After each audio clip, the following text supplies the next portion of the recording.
तो दोस्तों अब भारत के सामने अब चीन ने भी हाथ फैलाना शुरू कर दिया है। कुछ समय पहले वही चीन भारत को अपने हथियारों के नोक से आंखें दिखाता था, आज वह भारत के कदमों में आ गिरा है। दरअसल दोस्तों हम बात कर रहे हैं सबसे घातक मिसाइल ब्रह्मोस मिसाइल की। जी हां दोस्तों, इसकी ताकत की बात करें तो यह अपने टारगेट को कुछ मिनटों में पूरी तरह से तबाह कर देगा। इसको देखते हुए चीन ने भारत के सामने हाथ फैलाना शुरू भी कर दिया है।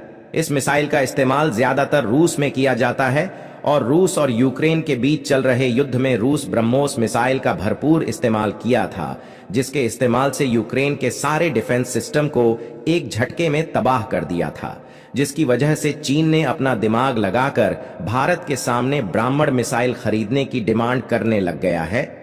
तो भारत ने चीन को ब्रह्मोस मिसाइल की सप्लाई भी कर दी। इसको देखते हुए कुछ देशों ने ऊपर आवाज उठाना शुरू कर दिया था, लेकिन भारत ब्रास मिसाइल की सप्लाई को बिल्कुल भी नहीं रोका। दरअसल दोस्तों बात सिर्फ यहीं पर ही नहीं खत्म होती। दरअसल एक खबर और सामने निकल के आ रही है, जिसका होना सिर्फ नामुमकिन सा लग रहा था, लेकिन वह हकीकत में बदल चुका है। लेकिन क्या है, पूरी डेवलपमेंट आए इस वीडियो में जानने की पूरी कोशिश करेंगे। लेकिन वीडियो में आगे बढ़ने से पहले आप हमें सपोर्ट करने के लिए इस वीडियो को फटाफट से एक लाइक सब्सक्राइब कर दीजिए, जिससे हमारी काफी बड़ी मदद हो जाएगी। चलो वीडियो में आगे बढ़ते हैं। तो दोस्तों आपको याद ही होगा कि मार्च 2022 में भारत की ब्रह्मोस मिसाइल पाकिस्तान में घुस गई थी 125 किलोमीटर अंदर तक, और पाकिस्तानियों को हवा भी नहीं थी। पाकिस्तान की सेना को तो लोगों ने बताया कि हमारे ऊपर मिसाइल गिरी है, तब पाकिस्तान को पता चला, वरना उन्हें हवा भी नहीं थी। फिर उसके बाद पिछले 2 सालों में रूस ने ऑनिक्स मिसाइल, जो कि ब्रह्मोस का ही एक रशियन वर्जन है, उसे करीबन 210 से ज्यादा की संख्या में यह कई क्रेन के ऊपर दागा है, और आज तक यूक्रेन सिर्फ 10 मिसाइलें पकड़ पाया है। 200 मिसाइलें सीधी यूक्रेन का डिफेंस सिस्टम चीरते हुए उसके ऊपर जाकर गिरी। इतना ही नहीं, हाल ही में पश्चिमी देशों ने खुद एक रिपोर्ट छापी है, जिसमें बताया है कि ब्रह्मोस मिसाइल रूस की सबसे इफेक्टिव और सबसे बेहतरीन मिसाइल है जो इस युद्ध में शामिल हुई है, और हमारे जो बड़े बड़े एयर डिफेंस सिस्टम है, जैसे कि पैट्रियोट और तमाम यूरोपियन डिफेंस सिस्टम, कोई भी इसे पकड़ नहीं पाया है। इसीलिए युद्ध में सबसे शानदार परफॉर्मेंस ऑनिक्स ने दी है, जो कि ब्रह्मोस मिसाइल है।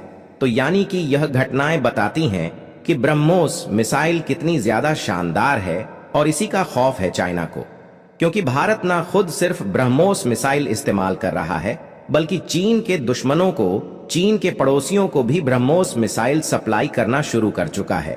और इसमें सबसे पहला देश है फिलीपीन, जो कि भारत से 1 दर्जन से ज्यादा मिसाइल खरीद चुका है और अभी और खरीदने वाला है। और इसे देखकर चीनी नौसेना इतनी खौफ में आ चुकी है, उसने ब्रह्मोस के खिलाफ अपने लोगों को शुतुरमुर्ग वाली रणनीति अपनाने को कहा है। क्या है वह मैं आपको बाद में बताऊंगा, पहले खबर जानते हैं। तो खबर निकलकर सामने यह आई है कि हाल ही में ब्रह्मोस मिसाइल का एक डीसीएस टेस्ट किया गया है, और इसमें देखा यह गया कि जो भारत ने फिलीपींस को 1 दर्जन के करीब ब्रह्मोस मिसाइल दी है, उनका इस्तेमाल जब फिलीपींस करेगा चीन के खिलाफ, तो चीन उनका सामना कैसे करेगा। इस टेस्ट के जो नतीजे आए हैं वह कुछ इस प्रकार से हैं कि फिलीपींस एक साथ इन 12 ब्रह्मोस मिसाइलों को भी अगर फायर करता है चीन के खिलाफ, तो चीन का जो एयरक्राफ्ट कैरियर है शेनडोंग, उस पर ऐसी इंटरसेप्टर मिसाइलें लगी हैं जो इन 12 की 12 मिसाइलों को चीन की जमीन तो छोड़िए, चीन की हवा तक नहीं पहुंचने देंगे।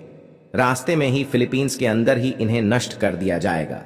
और इसके लिए चीन की रणनीति यह है कि वह इन 12 के खिलाफ 40 इंटरसेप्टर मिसाइलें फायर करेगा, और जिससे कि यह मिसाइलें एक एक करके इन इंटरसेप्टर की चपेट में आएंगी और हवा में ही नष्ट हो जाएंगी। कि आपका सवाल होगा कि क्या यह सच में टेस्ट किया गया तो नहीं। दरअसल यह एक सिमुलेशन था, यानी कि एक प्रकार का वीडियो गेम चलाया गया, जिस वीडियो गेम में एक तरफ चाइना ने छोड़ी मिसाइलें, दूसरी तरफ इंटरसेप्टर छोड़ी गई, यानी कि एक कंट्रोल एनवायरनमेंट में यह सारा का सारा डीसस सिमुलेशन किया गया। लेकिन ये जो वीडियो गेम इन्होंने खेला वह भी गलत इन्होंने दिखाया कि ब्रह्मोस मिसाइल एक सीधी सिंगल ट्रेजेक्टरी में चलती है, जबकि एक्चुअल में ऐसा नहीं होता। BrahMos missile final angle change करती है जब वह अपने दुश्मन पर अटैक कर रही होती है। दुश्मन पर अटैक करने से पहले एक बारो मनवर करके ऊपर उठती है। जी हां, हवा में ऊपर जाती है और फिर ऊपर से सीधी गिरती है। दुश्मन के ऊपर सबसे खास बात, बाकी की क्रूज मिसाइलें भी ऐसा कर सकती हैं, लेकिन उनकी स्पीड इस फेज के दौरान कम हो जाती है। ब्रह्मोस मिसाइल की स्पीड इस दौरान भी बहुत ही खतरनाक लेवल पर आई होती है। इसीलिए इसे दुनिया की सबसे बेस्ट क्रूज मिसाइल का खिताब हासिल है। और यही कारण है कि जो यह गेम खिलाया गया वह भी गलत था। और दूसरी बड़ी बात, जो युद्ध का मैदान होता है ना, वह इन सिमुले इन गेम से बहुत अलग होता है। और ब्रह्मोस मिसाइल अपने आप को रूस यूक्रेन युद्ध में अपने आप को पश्चिमी देशों के सबसे best air defence system patriot के सामने साबित कर चुकी है। आज तक पैट्रियोट का सामना 21 बार हुआ है। ब्रह्मोस, जिसे रूस में ऑनिक्स कहा जाता है, उससे और 21 में से सिर्फ 11 बार ही वह पकड़ पाई है। 200 बार ब्रह्मोस ने पैट्रियोट और पश्चिमी देशों के तमाम रडार और डिफेंस सिस्टम को नष्ट किया है। लेकिन बात करें अगर चीन की, तो चीन के पास तो पैट्रियोट तो छोड़ी है, उसके आधे लेवल का भी कोई डिफेंस सिस्टम नहीं है। दूसरी बात, चीन के डिफेंस सिस्टम को तो तोड़ चुकी है।